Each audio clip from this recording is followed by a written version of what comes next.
Boa noite, amados, a graça e a paz do nosso Senhor Jesus. Hoje eu vim aqui para poder compartilhar uma palavra com os irmãos, a convite da nossa pastora Márcia. Essa palavra ela se encontra no primeiro livro de Samuel, capítulo 7. Nós vamos ler do versículo 2 em diante, que diz: E sucedeu que desde aquele dia a arca ficou em Quiriate Jearim, e tantos dias se passaram, que chegaram até 20 anos, e lamentava toda a casa de Israel após o Senhor. Então falou Samuel a toda a casa de Israel, dizendo: Se com todo o vosso coração vos converterdes ao Senhor, tirai dentre vós os deuses estranhos e os astarotes, e preparai o vosso coração ao Senhor, e servi a Ele só, e vos livrará da mão dos filisteus. Então os filhos de Israel tiraram dentre si os Baalins e os Astarotes e serviram só ao Senhor. Disse mais Samuel: Congregai todo Israel em Mispa e orarei por vós. E congregaram-se em Mispa, e tiraram água e a derramaram perante o Senhor. E jejuaram aquele dia e disseram ali: Pecamos contra o Senhor. E julgava Samuel os filhos de Israel em Mispa. Bom, o texto que nós lemos, ele fala de um momento de angústia, de medo que o povo de Israel estava vivendo, né? E para a gente entender melhor, na verdade, essa história, seria necessário, e aí fica o convite aos irmãos, começar a ler no capítulo 4 em diante. A gente sabe que naquela época, né, Eli era sacerdote, mas infelizmente não desempenhou seu ministério da maneira correta, bem como seus filhos, Ofni e Finéias, que a Bíblia vai dizer que desprezavam o Senhor. E por causa disso, o povo naquela época, eles vivia de acordo com a sua própria maneira de pensar, segundo os seus próprios conselhos, e não de acordo com os mandamentos que Deus dava.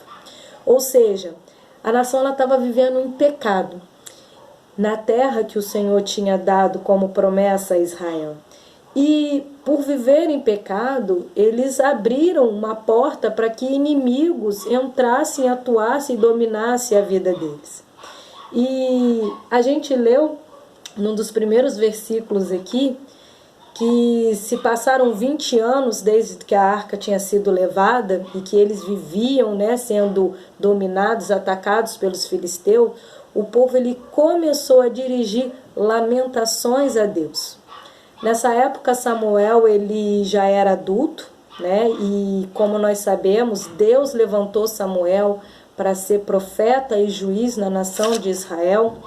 E a mensagem que o Senhor ele ministrou na minha vida para poder compartilhar com os irmãos é com relação ao posicionamento de Samuel diante daquela situação de cativeiro, de medo, de angústia, de dominação que Israel estava vivendo. E qual é que tem que ser o posicionamento de nós, igreja, diante da situação que nós estamos vivendo, né?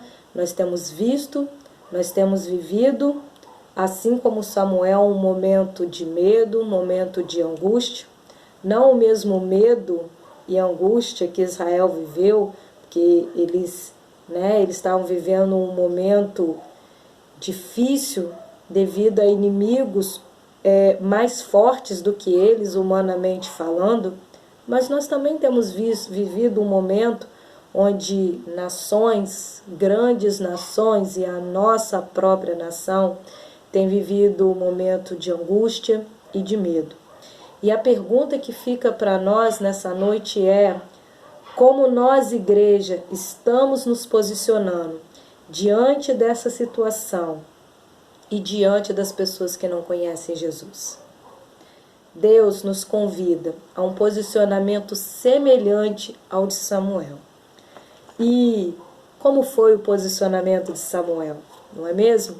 Voltando no verso 3 e 4, diz assim: Então falou Samuel a toda a casa de Israel, dizendo: Se com todo o vosso coração vos converterdes ou vos arrependerdes, né, ao Senhor, tirai dentre vós os deuses estranhos, ou os ídolos, e os astarotes, e preparai o vosso coração ao Senhor, e servi a ele só, e vos livrará da mão dos filisteus. Então os filhos de Israel tiraram dentre si os Baalim e os Astarotes e serviram só ao Senhor. A primeira atitude de Samuel diante daquela situação de caos, de dominação, de cativeiro, de medo, não foi orar, não foi interceder, não foi consultar a Deus, até mesmo por ser profeta, ou profetizar alguma coisa na vida do povo de Israel. A primeira atitude dele foi fazer uma exortação ao arrependimento. Samuel exorta aquele povo a lançar fora os ídolos que havia em suas vidas. Nós sabemos que a Bíblia diz que o mundo jaz no maligno. E uma das funções de Satanás é fazer com que a gente tire Deus do centro e coloque falsos deuses ou ídolos, deuses estranhos. Mas a Bíblia também diz que o desejo de Deus é que todos se salvassem. E nós, com o passar do tempo, dos anos, a impressão que a gente tem é que a maldade aumentou, que os ídolos aumentaram. Hoje, quando a gente fala de ídolo, nós temos muito a riqueza, a própria imagem, a opinião do outro, a comida, a fama. Tantos deuses tentam ocupar o lugar de Deus. E o primeiro posicionamento de Samuel entendeu, que o que estava acontecendo naquele momento e o que era necessário ser feito. Então, a primeira atitude que nós, igreja, precisamos aprender dentro desse texto com Samuel é apregoar um tempo de arrependimento. E se a gente for olhar para a vida de Jesus, não só de Samuel, mas para a vida de Jesus, a gente vê lá no início dos evangelhos, Jesus, quando chegou iniciando o seu ministério, a mensagem de Jesus era: arrependei-vos, pois é chegado o reino dos céus, ou é chegado o reino de Deus. E não só isso, para nós entendermos também essa questão desse momento que nós temos vivido e qual o nosso posicionamento, olha o que Jesus vai afirmar em João 4,35. Vocês não dizem que ainda faltam 4 meses até a colheita? Eu, porém, lhes digo, levante os olhos e vejam os campos, pois estão maduros para a colheita. Esse é o momento de pregarmos as boas novas, que começa com arrependimento, Fazer como Samuel, se posicionar, falar do amor de Deus, derramar vida. Amados, pregar arrependimento não é fazer um discurso terrorista, A igreja, nesse momento, ela precisa ser uma propagadora de boas notícias. Na verdade, todo o tempo a igreja precisa propagar as boas notícias, mas nesse momento mais ainda, Não ser uma mensageira de más notícias, não ser uma propagadora de caos, mas nesse momento Deus nos convida, mais do que nunca, a nós cumprirmos o nosso chamado. E o nosso chamado, irmãos, não é cantar, não é dançar, não é fazer parte do ministério de louvor ou subir num púlpito e pregar. Esse não é o nosso chamado. Isso é a nossa vocação, que, aliás, não está ligado apenas aos ministérios da igreja. Você pode exercer a sua vocação dentro da sua profissão. Exercer a sua vocação é derramar vida sobre as pessoas. O nosso chamado é apenas um: sacerdócio, O chamado de Deus para a igreja é que a igreja seja sacerdote do Deus Altíssimo. E o que é ser sacerdote? Ser sacerdote é ministrar o coração de Deus. Ser ministrado por Deus dentro do nosso secreto, entrar no nosso quarto, fechar a nossa porta como Jesus nos ensinou, e por aquilo que Deus derrama sobre as nossas vidas dentro do secreto, a gente vai conectar pessoas a Deus. Isso é ser sacerdote. Isso o Senhor tem nos chamado para exercer nesse tempo. Aliás, esse é o plano de Deus desde o início. Voltando aqui no capítulo 7, no versículo 5, eu falei que a primeira atitude de Samuel foi exortar o povo ao arrependimento. Não só eles, mas também Jesus. E no versículo 5 do capítulo 7, ele vai dizer: disse mais Samuel, congregai todo Israel em Mispa, e orarei por vós ao Senhor. Primeiro, Samuel exorta um arrependimento. Aquele povo se arrepende, tira os ídolos e serve somente ao Senhor. Depois, Samuel manda que todos se congregassem no lugar. E aí sim, ele intercedeu ao Senhor por eles, né? Então, amados, pregue a exemplo de Jesus, não com discurso terrorista, como eu disse.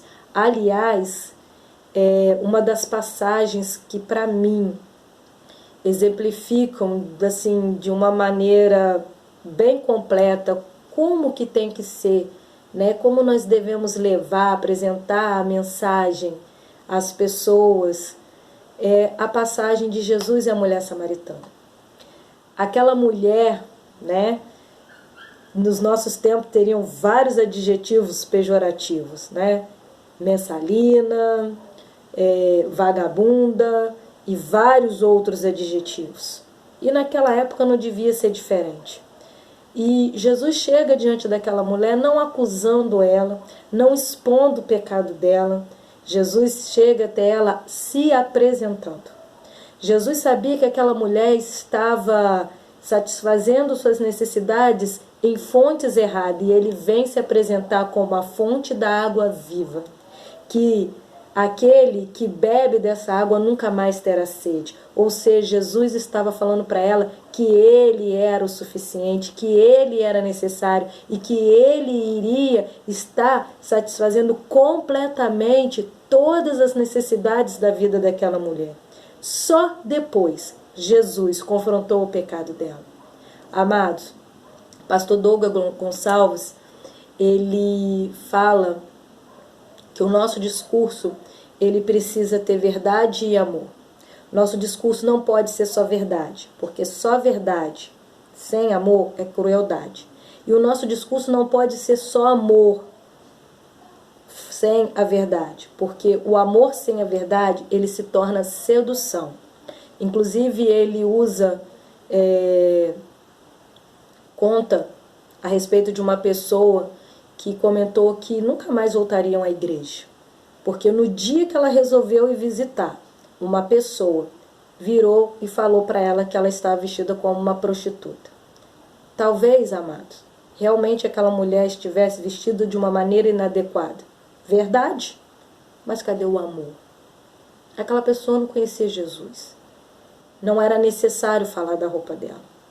Então, nós, como igreja, propagadoras das boas notícias, precisamos ter muito cuidado. Tenha cuidado com o que você compartilha na internet. Tenha cuidado com o que você compartilha nas suas redes sociais. Que o seu discurso nesse momento seja de verdade, mas que também seja de amor. Eles precisam andar alinhados. Nesse momento, quando eu falei aqui que Deus nos convida a estar como Samuel, né, apregoando um momento de arrependimento, não é para poder acusar pessoas falando que elas vão para o inferno. Não é esse o discurso de Jesus, não é isso que a Bíblia fala. Por mais que algumas coisas sejam verdade, ela precisa estar aliada ao amor. E o convite para o Senhor, né, para que a gente possa então ser propagadores da boa notícia é: vá para o secreto. Entra no teu quarto, fecha a tua porta, ora em secreto para Deus. Né, que eu esteja no secreto, para que o Senhor possa derramar mais dele sobre nós. E depois que ele derramou, aí sim a gente vai derramar sobre o outro aquilo que o Senhor nos encheu, do amor dele, da verdade dele. E depois sim, vamos estar orando. Aliás, não deixe de orar. Ore, mas também espalhe as boas notícias. A palavra do Senhor para a minha vida, para a sua vida nessa noite é: se posicione, exorte ao arrependimento e ore pelas nações. Deus te abençoe.